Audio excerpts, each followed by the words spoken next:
If your enemy is hungry, feed him. If he is thirsty, give him a drink. For in so doing, you will heap coals on his head. Imagine, dude, if you totally hurt somebody, but they didn't do the same thing back to you. And matter of fact, they went above and beyond, and they turned around and they blessed you.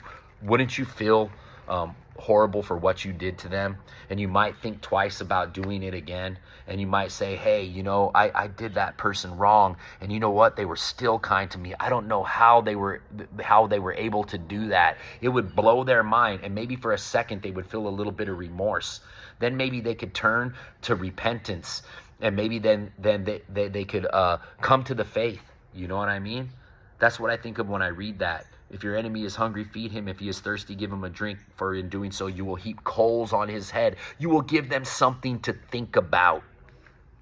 Do not overcome by evil, but overcome evil with good. You guys, the world teaches us to get offended. The world teaches us to take up arms. The world teaches us to be angry, to be upset, to live in fear, to have anxiety. But God teaches us to be patient, to be steadfast, to show love, to have mercy for one another. And it's the opposite of everything our modern world is telling us. This is the exact opposite. And even people that don't know the Lord are starting to wake up and realize something's going on in our society. You guys, I know you guys can feel it too. I know you guys can feel it. There's something strange going on these days. You can just feel it. It's like a vibration. And I don't know if it just has to do with these 5G networks just frying us. I don't know if it has to do with this poison that they're spraying in our skies. We know there's poison in our food. There's poison on the TV. There's poison in the social media algorithms. This is the cure that we need. Develop a prayer life.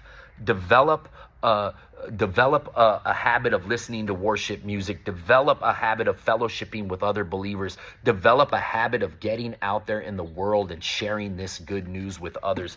Develop a habit of being kind. Develop a habit of giving. And do it from a cheerful heart. And do it without having to expect, people giving you props. You know what I mean?